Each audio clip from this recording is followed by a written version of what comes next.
Welcome back, everyone. My name is Patrick. You're watching the Fanatic Rundown.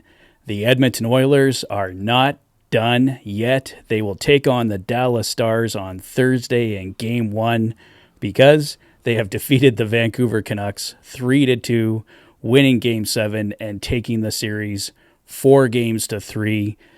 Give a ton of credit to this team. They were down 3-2, faced elimination in back-to-back games, and as a result, delivered their two best games of the Stanley Cup playoffs to this point.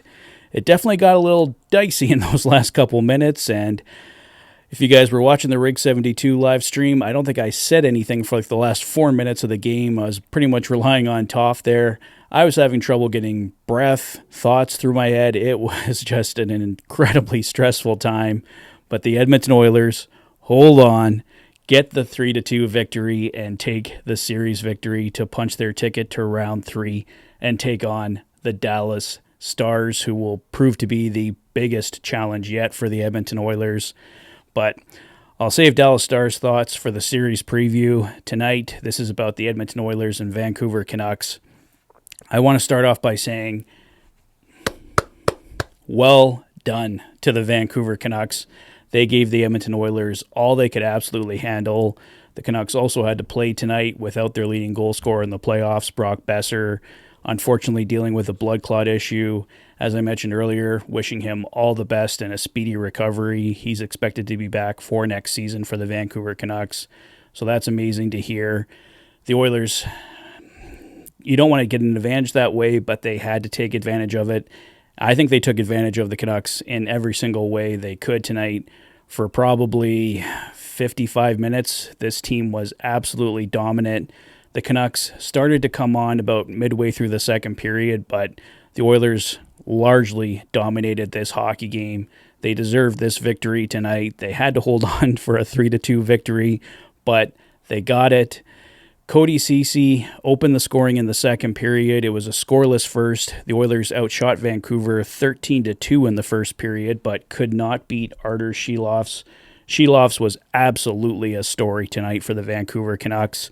And I should mention in the first period as well, towards the end of it, the Canucks going on a 4-minute power play, a double high-stick major to Ryan McLeod, leading to that 4-minute power play.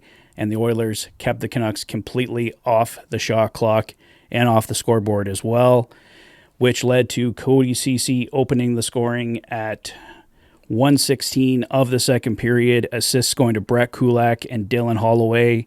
A blast from the point from Cody Ceci. You probably could have sworn it was Evan Bouchard with a nice shot, but it was Cody Ceci tonight getting it done. His second goal of the playoffs gave the Oilers the 1-0 lead. And then at 5:50, a goal we thought was by Evan Bouchard from pretty much the exact same spot that Cody Ceci scored. Bouchard had a hard wrist shot that went towards the net, but it did catch the stick of Zach Hyman, who records his 11th goal of the playoffs. Bouchard picking up the assist, obviously. Ryan Nugent-Hopkins with the other assist. It was 2-0 Oilers. And then Ryan Nugent-Hopkins on the power play from Evan Bouchard and Leon Draisaitl at 15:22 gave the Oilers the 3-0 lead, and as it turns out, Nugent's goal is the game winner tonight. The Oilers take that 3-0 lead into the third period, and for most of the third period, things were looking really, really good, but Ryan McLeod, unfortunately, with a terrible mistake that leads to a Canucks goal, a giveaway. Connor Garland picks it up unassisted, making it 3-1.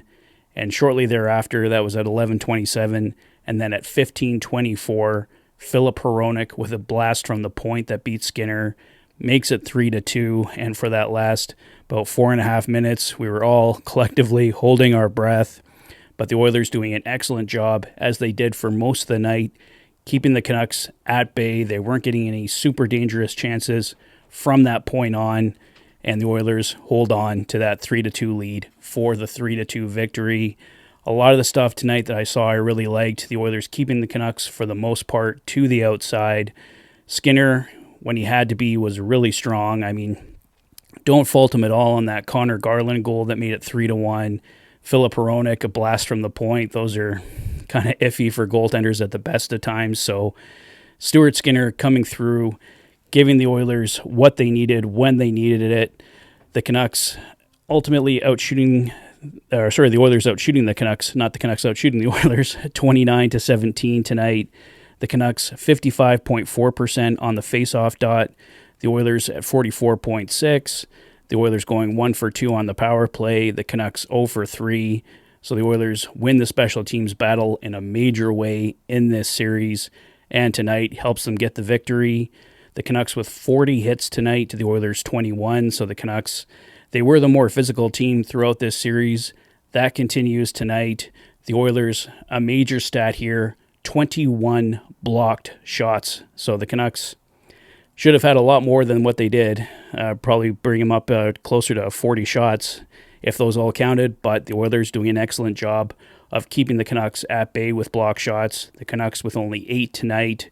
5 giveaways for both teams. And the Oilers with 6 takeaways to the Canucks 2. So Artur Shilovs, he was the third star of the game tonight. He absolutely kept the Canucks in this one. It probably should have been 4-0, 5-0 after the second period, but he was an absolute hero for the Canucks in this game and in this series. The Canucks definitely have a strong goaltender there. I think Casey DeSmith is up due for a contract, so will not be surprised if they go Demko and Shilovs next year. He looks like an excellent young goaltender, and as I mentioned off the top, Shilovs, the entire Canucks team, giving the Oilers all they could handle in this Game 7. And that's basically the story of this one, guys. But going into this series, so many pundits were favoring the Oilers, saying they were going to do it in 5 or 6 games. Some people calling for a sweep, I think including that as well. I picked the Oilers to take this series in 6 games. I thought it was going to be a battle. I did not see these Vancouver Canucks going away quietly, and they didn't. They definitely made a series of this one, and they could have very easily taken this series, but the Oilers coming into Game 6 and Game 7, playing their 2 best games of the playoffs by far, in my opinion, and it got them a series tie, and tonight a series victory. So well done, Edmonton Oilers, and well done, Vancouver Canucks. This was a hell of a series from both teams, a 7-game series, the way you want to see it played. I mean, it didn't look good for the Oilers early on. They probably should have won Game 1. They were up 4-1 in that hockey game, but give the Canucks credit. They came back, won that hockey game, and it kind of made this series. From here, it was going back and forth, and the Oilers finally breaking that trend tonight, getting back-to-back wins, the first team to do it in this series, and that's your biggest difference here tonight. A total team effort from the Oilers, and the Canucks just did not look like a dangerous team through the majority of this hockey game. They gave the Oilers a hell of a third period, but the Canucks facing a lot of adversity without Brock Besser, without Thatcher Demko. It looked like Quinn Hughes was injured most of the series, so give the Canucks a ton of credit. They had a hell of a regular season. They took first place in the Pacific Division, and they gave the Oilers all they could handle in this series. They're going to be a good team for a very long time here, and the Oilers definitely have a new team to match up against here in the Pacific Division going forward. So I'll wrap it up there for tonight, guys. But like I said, a total team effort. I don't think there was anybody on the roster that I have any complaints with tonight, aside from that mistake from Ryan McLeod. But other than that, Ryan McLeod with a very strong game tonight. And you know what? Those things just happen sometimes. It was at a very inopportune time. It gave the Canucks momentum the Oilers didn't need to give them, but at the end of the night, the Oilers walk away with the 3-2 victory, and that's most important. So the Oilers have eliminated the Vancouver Canucks with a 3-2 victory, taking the series 4-3. Let me know your thoughts on this 7-game series. How do you think the Oilers will do against the Stars? Let me know in the comment section below. If this is your first visit to the channel and you like what you see, please consider liking and subscribing for all the latest Oilers content. You've been watching the Oilers Fanatic. Thanks for being a fan.